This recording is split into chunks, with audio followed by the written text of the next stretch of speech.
Assalamualaikum warahmatullahi wabarakatuh. Perkenalkan, nama saya Natasha Desipiani Putri Gumelar, absen 26. Saya dari kelas 12 MIPA 8. Kali ini saya akan menjelaskan tentang sifat koligatif larutan. Sifat koligatif larutan itu adalah sifat khas larutan yang dipengaruhi oleh konsentrasi zat larut dalam pelarut. Sifat koligatif larutan hanya bergantung pada konsentrasi partikel terlarut, bukan pada jenisnya zat terlarut. Nah, hari ini kita akan menjelaskan tentang yang pertama, menjelaskan materi tentang tekanan uap, yang kedua, menjelaskan tentang materi penurunan titik beku, dan yang ketiga, menjelaskan tentang materi kenaikan titik didih, dan yang terakhir, menjelaskan tentang materi tekanan osmotik. Konsentrasi larutan menyatakan ukuran kuantitas atau kualitas suatu larutan, atau istilah lain sering kita kenal dengan kekentalan atau kepekatan. Konsentrasi larutan dapat dinyatakan dalam satuan pertama molaritas atau M. Yang kedua, molalitas atau M-nya kecil. Yang ketiga, fraksi mol atau X. Molaritas atau M. Molaritas adalah konsentrasi yang menyatakan jumlah mol zat pada suatu liter pelarut. Nah, di sini rumusnya molaritas. Konsentrasi sama dengan N per V. Konsentrasi sama dengan gram per mR dikali 1000 per V. Atau juga konsentrasi sama dengan 10 kali persen kali pro per mR. Nah, di situ ada keterangannya juga kalau M-nya itu adalah molaritas atau satuannya mol per L. N-nya itu adalah mol zat terlarut, gramnya itu adalah massa zat terlarutnya atau dalam satuannya gram, V-nya itu volume larutan atau mililiter, dan mR-nya itu adalah massa molekuler relatif zat terlarut atau gram per mol. Jadi molalitas atau M kecil ya. Molalitas menyatakan jumlah mol atau N pada zat terlarut dalam setiap kilogram pelarut. Nah, itu juga ada rumusnya, M kecil sama dengan gram per mR dikali 1000 P. M-nya itu adalah molalitas, G-nya itu adalah massa zat larut, P-nya itu massa zat pelarut, dan mR-nya itu massa molekul relatifnya. Selanjutnya ada fraksi mol atau X. Fraksi mol itu adalah perbandingan jumlah mol zat dengan mol total pada larutan. Di situ juga ada rumusnya, XA sama dengan NA per NA tambah NB, atau XB sama dengan NB per NA tambah NB. Tuh. Keterangannya, XA itu adalah fraksi mol zat pelarut, XB itu adalah fraksi mol zat terlarut, NA itu adalah mol zat pelarut, dan NB mol zat pelarut. Jadi ini juga harus ada yang kita ingat kalau XA tambah XB itu sama dengan 1 ya. Selanjutnya ada ini materi yang bakal kita bahas. Yang pertama itu adalah tekanan uap. Tekanan uap adalah tekanan gas yang berada di atas zat cair dalam keadaan tertutup. Saat gas dan zat cair berada pada keseimbangan dinamis. Nah, di situ juga ada gambar foto, ada gambarnya. Jadi si yang bertutur itu adalah partikel terlarutnya ya. Jadi itu tuh ada tekanan uap jenuhnya juga. Nah, itu tuh yang A tuh pelarut murni dan yang B itu larutan. Jadi yang di atasnya itu yang di A tuh ada yang tekanan pelarutnya, dan yang itu tuh yang bulat-bulat di bawah itu yang air itu tuh adalah partikel terlarutnya gitu yang udah terlarut. Kalau misalnya yang masih di atas tuh yang tekanan pelarutnya. Itu juga ada rumusnya P sama dengan P0 dikali XA. P itu sama dengan tekanan uap jenuh larutan, P0-nya juga sama dengan tekanan uap jenuh pelarut murni, dan XA-nya itu adalah fraksi mol zat pelarut. Next, ada contoh soal. Contoh soalnya, tentukan penurunan tekanan uap jenuh AR untuk larutan 9% berat glukosa dalam air. Jika diketahui bahwa tekanan uap air 20 derajat Celcius adalah 17,54 mmHg. Misalnya, kita langsung jawab aja. Misalnya bobot larutannya itu sama dengan 100 gram. Ini kita misalkan dulu. maka glukosa akan memiliki bobot sebesar 9% dari 100 gram. Berdasarkan AR, glukosa itu memiliki MR sama dengan 180 gram per mol, sedangkan airnya itu 18 gram per mol. Sekarang kita hitung ya bobot glukosanya, yaitu C6H12O6 sama dengan 9/100 dikali 100 gram sama dengan 9 gram. Mol glukosanya sama dengan 9 gram per 180 gram per mol, sama dengan 0,05 mol. Kedua, kita cari bobot airnya, yaitu H2O. Jadi cara cari bobot air itu bobot total dikurangi bobot glukosa, yaitu 100 gram dikurangi 9 gram sama dengan 91 gram. Jadi mol airnya itu sama dengan 91 gram per 18 mol sama dengan 5,06 mol. Jadi nih fraksi mol glukosa, sekarang kita lanjut lagi nyari fraksi mol glukosanya sama dengan 0,05 per 0,05 ditambah 5,06 sama dengan 0,0098. Selanjutnya kita cari penurunan tekanan uap jenuh pelarut.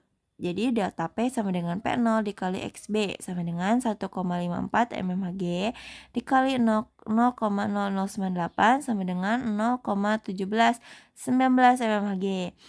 Jadi penurunan tekanan uap jenuh airnya adalah 0,1719 mmHg. Selanjutnya ada penurunan titik beku. Yang kedua, kita bakal menjelaskan tentang penurunan titik beku. Jadi, penambahan zat larut dalam suatu larutan akan menurunkan titik beku larutan. Nah, ini tuh ada rumusnya. Jadi, delta TF sama dengan TF larutan dikurangi TF pelarut. Atau ini juga ada dua ya. Jadi, ini tuh delta TF sama dengan KF dikali M. Keterangannya, delta TF tuh sama dengan penurunan titik beku. Yang keduanya itu KF. KF itu adalah tetapan titik beku pelarut. Yang ketiga M-nya itu adalah molaritas. Nah, di situ tuh ada gambar contoh penurunan titik bekunya gitu. Selanjutnya di sini ada rumus-rumusnya. Ada rumus penurunan titik beku. Penurunan titik beku itu tuh ada dua ya, ada larutan non elektrolit sama larutan elektrolit. Kalau misalnya larutan non elektrolit itu rumusnya delta TF sama dengan M dikali KF atau delta TF sama dengan A per MR dikali 1000 per P dikali KF. Nah, kalau larutan elektrolit itu rumusnya delta TF sama dengan M dikali KF dikali I. Delta TF sama dengan alfa per MR dikali 1000 per P dikali KF dikali I gitu. Nah, sekarang ada contoh soalnya nih. Contoh soalnya itu adalah suatu larutan dibuat dengan cara melarutkan 3 gram urea CO dikali NH2 kali 2 CONH2 2 kali dalam 100 gram derajat Celcius per M ARC sama dengan 12. O-nya itu sama dengan 16, N-nya itu sama dengan 14, H-nya itu sama dengan 1. Tentukan penurunan titik bekunya. Nah, sekarang kita jawab MR. Nah, kita tuh harus hitung dulu si MR-nya dari si AR, dari si O-nya, dari si N-nya gitu-gitu ya. Jadi, cari MR-nya itu adalah 1 dikali massa atom C. Terus 1 dikali massa atom O, 2 dikali massa atom N, dan tambah 2 dikali 2 massa atom H. Nah, itu tuh 1, 2, dan gitu-gitunya tuh dari jumlah C-nya ada berapa, O-nya ada berapa gitu. Nah, itu tuh langsung aja kita isikan. 1 dikali 12 ditambah 1 dikali 16 ditambah 2 dikali 14 tambah 2 kali 2 kali 1 sama dengan 1 kali 12. Terus ditambah 1 kali 16 sama dengan 24, ditambah 2 kali 14 32. Terus 2 kali 2 kali 1 kan 4 kan. Terus sama dengan 60. Sekarang kita carikan delta TF sama dengan KF dikali massa MR dikali 1000 P sama dengan 1,86 dikali 360 dikali 1000 P dikali 100 sama dengan 0,93 derajat Celcius. Sekarang kita cari nih TF sama dengan TF 0 dikurangi delta TF. 0 dikurangi 0,93 sama dengan min 0,93 derajat Celcius gitu. Selanjutnya, tekanan didih. Kenaikan tekanan didih. Tekanan titik didih adalah suhu di mana tekanan uap suatu cairan sama dengan tekanan udara luar. Kenaikan titik didih larutan terjadi karena penambahan zat larut mengurangi tekanan uap larut sehingga diperlukan suhu yang lebih tinggi untuk mencapai tekanan uap yang sama seperti pelarut murni. Oke, selanjutnya ada penentuan kenaikan titik didih. Nah, menurut hukum Raoult itu tuh ada kenaikan titik didih sebanding dengan molalitas atau M dan tetapan kenaikan titik didih molal atau KB. Nah, di sini ada dengan persamaannya tuh delta TB sama dengan M dikali KB. Terus delta TB sama dengan GT per MR dikali 1000 per GP dikali KB. Keterangannya itu ada delta TB itu adalah kenaikan titik didih larutan atau dengan satuannya derajat Celcius, gitu itu adalah massa zat terlarut. MR itu adalah massa molekul relatif zat terlarut dengan satuannya G per mol. GP itu adalah massa pelarut. KB itu adalah tetapan kenaikan titik didih molal atau dengan satuannya derajat Celcius, dan M-nya itu adalah molalitas atau M. Jadi juga ada rumusnya ya, kalau misalnya TB-nya itu lebih kecil daripada TB, dengan persamaannya itu adalah delta TB sama dengan TB dikurangi TB0. Selanjutnya ada contoh soal. Pada industri sirup, kekentalan diperiksa dengan mengukur titik didihnya. Hitunglah titik didih sirup yang mengandung 60 gram pentosa dengan MR sama dengan 150 dan 40 gram air atau KB airnya itu sama dengan 0,5. Diketahui massa pentosa sama dengan 60 gram, MR-nya itu 150, massa airnya itu adalah 40 gram, dengan KB-nya sama dengan 0,5. Ditanyakannya titik didih larutan. Kita jawab. Nih, delta TB sama dengan M kali KB ya, sesuai sama rumus yang tadi dijelasin. Delta TB sama dengan NT dikali 1000 per GP dikali KB. Delta TB sama dengan GT per MR dikali 1000 per GP dikali KB. Delta TB sama dengan 60 per 150, itu tinggal dimasuk-masukin aja, dikali 1000, 1000-nya emang dari rumus, 40-nya dari massa gramnya, massa airnya, dan dikali 0,5. Terus ini ada delta TB sama dengan 10 kali 0,5. Delta TB-nya itu sama dengan 5.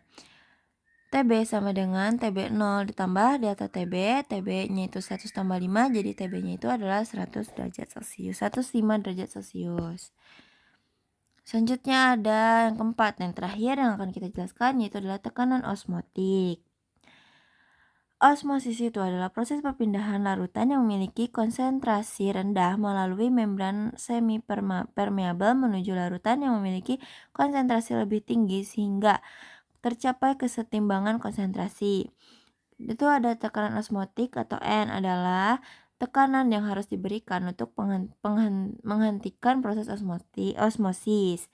Itu juga ada rumusnya. Jadi tekanan osmotik itu ada dua, ada larutan non elektrolit sama larutan elektrolit. Jadi kalau misalnya rumus dari larutan non elektrolit itu adalah V sama dengan M kali R kali T, dengan V-nya itu sama dengan massa per mR dikali 1000 per ml dikali R dikali T. Sedangkan kalau larutan elektrolit itu V sama dengan M kali R kali T kali I, dengan V-nya itu adalah massa per mR dikali 1000 per ml dikali R dikali T dikali I.